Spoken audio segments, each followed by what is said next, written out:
예, 최근 한반도 정세를 보면 자고 나면 변할 정도로 롤러코스터를 타는 형세입니다. 우리 정부도 북한의 완전한 비핵화를 위해 새로운 도전을 하고 있는 셈인데요. 일련의 상황에 대한 여야 정치권의 반응은 엇갈리고 있습니다. 안보 변수가 보름 앞으로 다가온 지방선거에 어떤 영향을 미칠지도 관심입니다. 한편 오늘 국회에서는 20대 국회 전반기 마지막 본회의가 열렸습니다. 이 시간 양문석 공공미디어연구소 이사장, 김우석 미래전략개발연구소 부소장 두 분 모시고 정치권 이슈들 짚어보도록 하겠습니다. 안녕하십니까? 안녕하세요. 네, 어서 오십시오. 지난 주말 판문점에서 2차 남북 정상회담이 전격 성사됐습니다. 꺼져가던 북미 정상회담의 불씨를 다시 살렸습니다. 네. 심폐소생술을 문재인 대통령이 했다 뭐 이런 이야기도 나오던데 네. 일단 이거에 대해서 여야 정치권의 반응은 엇갈리고 있는데요. 네. 추미애 대표, 김성태 자유한국당 원내대표 얘기를 듣고 계속 이야기를 나눠보도록 하겠습니다. 들어보시겠습니다. 6월 12일 북미 정상회담 준비가 다시 정상 궤도에 올랐습니다. 이 과정에서 문재인 대통령과 김정은 위원장의 2차 남북 정상회담이 결정적인 역할을 했음은 두말할 필요가 없을 것입니다. 유감스럽게도 일부 보수 언론과 보수 야당들이 그것 봐라, 내 그럴 줄 알았다라는 식으로 남북 관계가 잘못되기를 기다렸다는 듯 하는 황당한 태도를 보인 것입니다. 바람이 불면 알곡과 쭉정이가 가려진다고 합니다. 위기 속에서 혼색이 드러난 보수 야당들의 한심한 행태는 누가 진짜 안보 세력이고 가짜 안보 세력인지 국민들에게 똑똑히 보여주는 기회가 되었습니다. 남북 간 밀사회담도 아니고 정상회담을 하면서 마치 첩보작전 하듯이 굳이 비공개로 한 이유와 배경에 대해서 다시 한번 묻지 않을 수 없습니다. 나라에 맹운이 달려있는 회담을 국민도 야당도 모르게 진행한다는 데 대해 심각하게 문제제기를 하지 않을 수 없습니다. 가뜩이나 국정운영 방식조차 독단과 독선으로 일관하는 문재인 정권이 나라의 운명을 걸고 있는 남북관계의 특수한 상황조차 독단으로 처리해서는 안 될 것입니다. 예, 이사님, 민주당은 어렵게 지금 중재 의결을 하고 있는데 정부의 노력 너무 평가절하하는 것 아니냐 뭐 이런 얘기인 것 같습니다. 어떻게 봐야 됩니까? 평가절하가 그 정쟁적 차원에 있어서 의미가 있는지 없는지도 좀 살펴봐야 되는데요. 트럼프 대통령이 북미 정상회담을 하겠다 하다가 갑자기 취소한 이야기가 다음 날 아침에 우리 국민들에게 전해지고 나서 문재인 대통령의 지지율이 3%포인트 정도 떨어집니다. 많은 국민들이 북미 정상회담을 통해서 한반도 비핵화와 한반도의 항구적인 평화 체제를 구축하는 부분에 대한 기대와 희망이 있었음에도 불구하고 그러한 부분이 취소됐다 하는 실망감들이 대통령이 어떻게 관리했기에라고 하는 입장으로 문재인 대통령의 지지율이 떨어지는 과정이 있었는데요. 지금은 야당, 특히 보수 자유한국당이나 그 바른미래당 일부에서 참 국민들의 정서를 못 읽는다. 북미 정상회담의 성공적인 그 진행과 거기에서 성공적인 합의들을 많은 국민들이 바라고 있음에도 불구하고 북미 정상회담이 취소됐다는 소식을 듣자마자 뭐 평양냉면에 취했냐, 도대체 운전을 어떻게 했기에 그랬냐 하면서 비난을 했고 그러한 비난들이 하루 만에 또 엎어지면서 이제는 내용도 없다, 첩보작전 하듯이 한다 이러면서 이제 억지스러운 이야기를 하는 거거든요. 야당 입장, 보수 야당 입장에서는 어쨌든 전쟁 위기가 자신들의 보수 성향의 유권자들을 결집시킬 수 있다고 아직까지도 생각하는 것 같은데 이미 보수 성향이 많은 국민들도 평화와 그다음에 한반도 비핵화와 항구적 평화 체제를 어떻게 구축해 나가느냐라는 부분에 대해서 훨씬 더 관심이 많다라는 것을 계속 놓치고 있는 것 아니냐. 예. 참 안쓰럽습니다. 예. 이제 보수야당 쪽에서는 과거 북핵 협상이 여러 차례 실패한 사례가 있다. 그래서 지나친 낙관주의는 경계를 해야 된다. 그러니까 이런 정 수준인 걸로 알겠는데 그 이제 비난하는 수위가 어느 분들은 좀 지나치게 발언을 하시는 분도 있는 것 같거든요. 네. 어떻게 보십니까? 일단은 지금 대북 그 협상에 있어서는 좋은 형사, 나쁜 형사가 있는데 결국 국제적으로는 미국이 나쁜 형사 역할을 하는 거고 한국이 좋은 형사 역할을 하는 거죠. 그게 이게 그 서로 역할 분담이 잘 됐으니까 이렇게 그 지금까지 왔다 이렇게 볼 수도 있는 거고 그러기 위해서 국내에서는 여야가 여야에서는 기대 부분을 강조하는 거고 야의 입장에서는 우려의 부분을 계속 강조하는 거예요. 그래서 이게 균형이 맞았기 때문에 지금의 성과가 있는 거지 여당이 말하듯이 지금 뭐 일방의 문재인 대통령의 무슨 역할만 물론 훌륭하시죠. 그러나 그것만 가지고 부각해가지고 야당을 폄하하는 것은 지금으로서는 적절하지 않다. 게다가 지금 정부에서 이렇게 좀 그 우려스러운 부분들을 많이 보여있어요. 비공개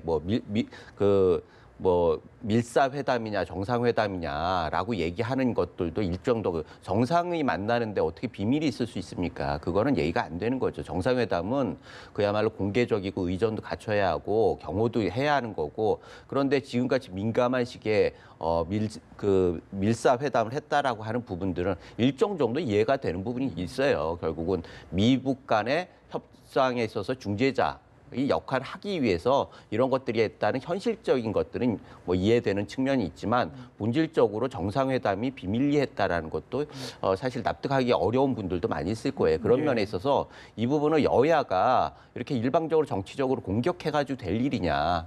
서로 일단 위기는 넘기고 그 다음에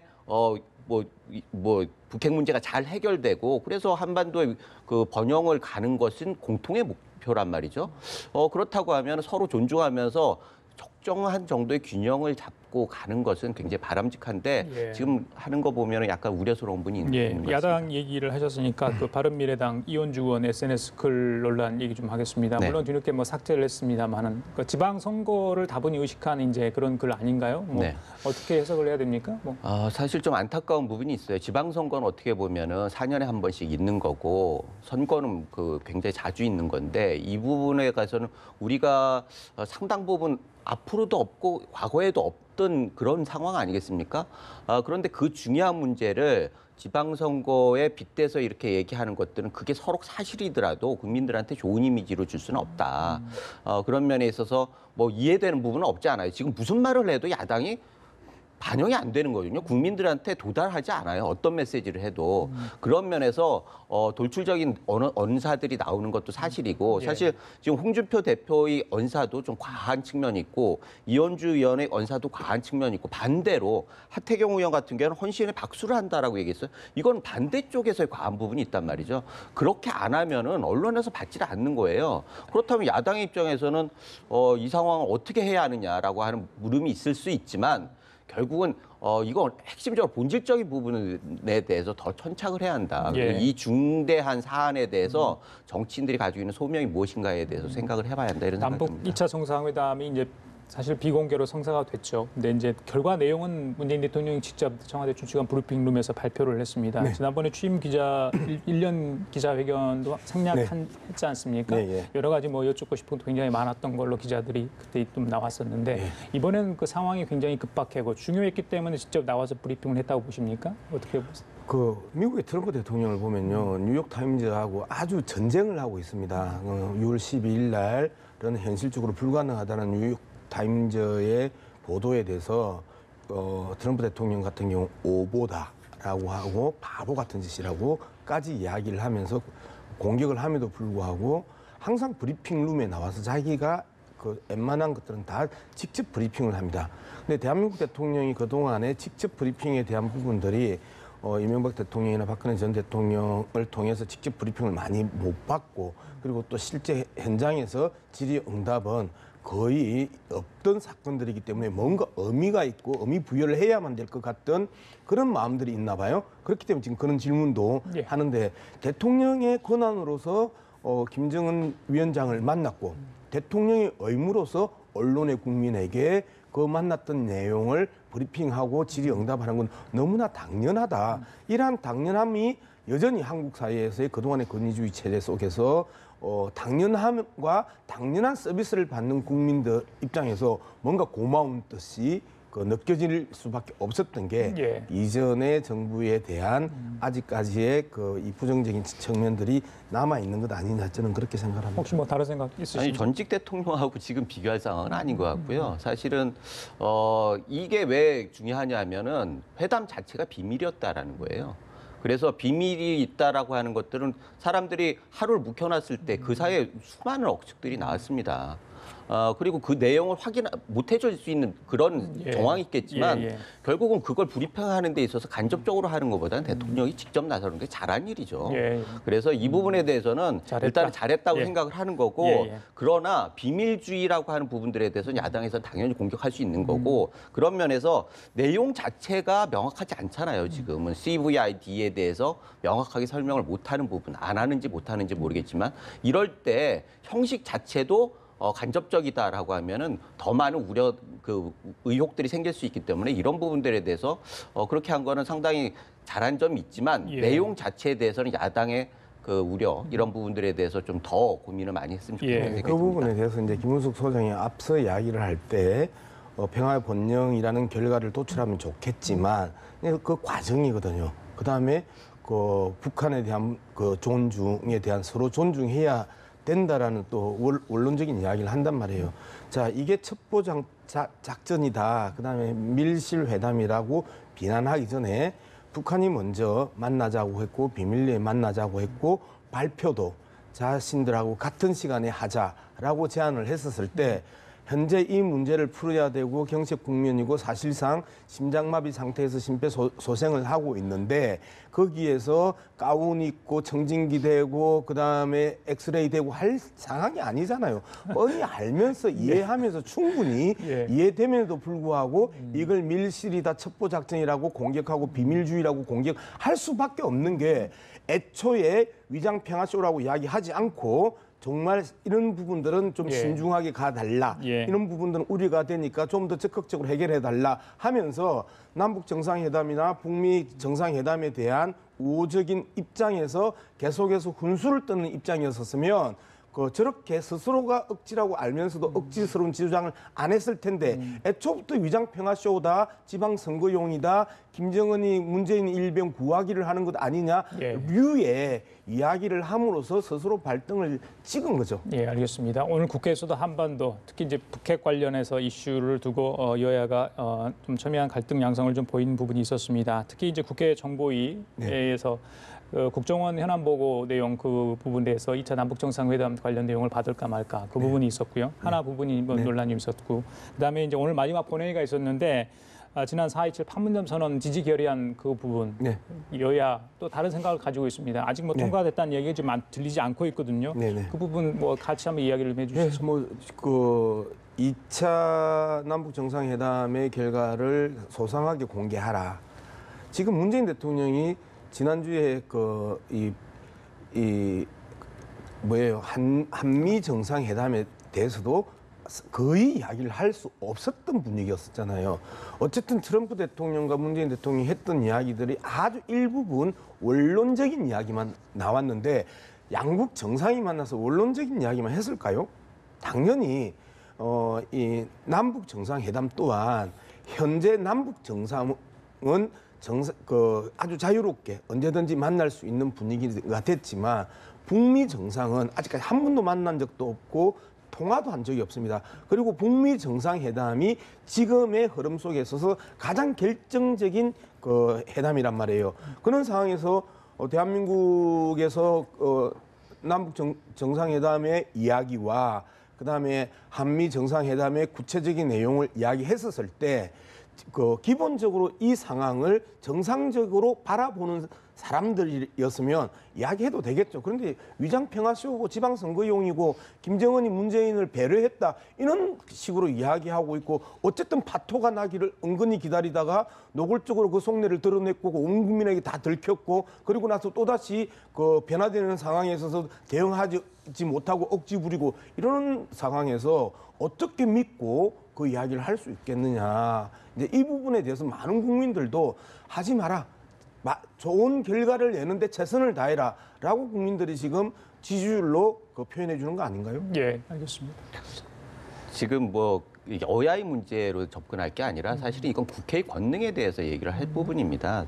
사실 그 여당에서 민감한 시기에 국정원의 그 뒷얘기를 캐묻는 것은 국익에 부합하지 않는다라고 얘기하는데 국익에 부합하는지 안 하는지를 따져보는 게 캐묻는 게 국회의 존재의 이유 아니겠습니까?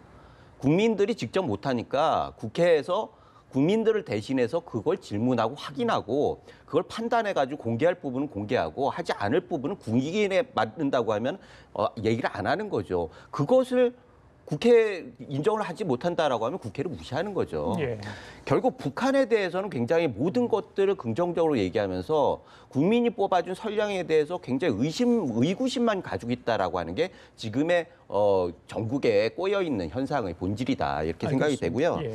그 부분에 대해서 만약에 바뀌질 않는다. 그러면은 나중에 결과가 잘 나와도 국회가 도와줄 이유가 없는 거예요. 알겠습니다. 국회 권익 이야기를 이제 권능 뭐 이런 얘기를 하셨는데 마지막으로요. 오늘 20대 전반기 국회 마지막 본회의가 이제 지금 뭐 열리고 있는 상황입니다. 네. 오늘 정세균 국회의장 퇴임 뭐 기자회견까지 했습니다만은 많은 일들이 있었죠. 그래서 뭐 두 분께 점수를 달라는 얘기를 하지 않겠습니다. 부시장께서 전반기 국회 뭐 잘한 게 있다면 하나, 그리고 우리 이제 이사님께서 좀 아쉬운 게 있으면 하나, 이렇게만 저희들이 듣도록 하죠. 예.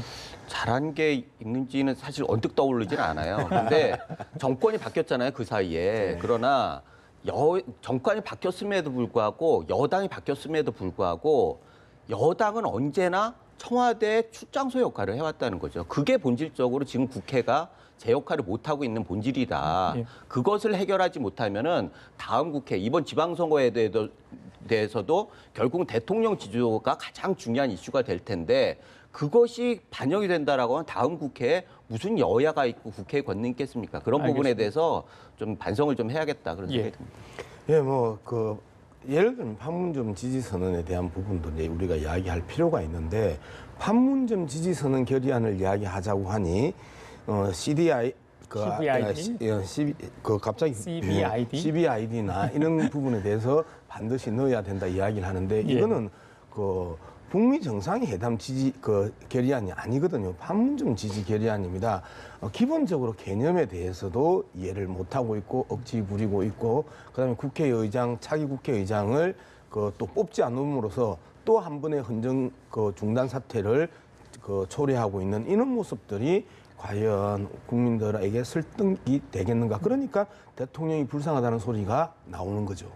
그래요. 알겠습니다. 자, 지금까지 양문석 공공비대연구소 이사장, 김우석 미래전략개발연구소 부소장이었습니다. 말씀 잘 들었습니다.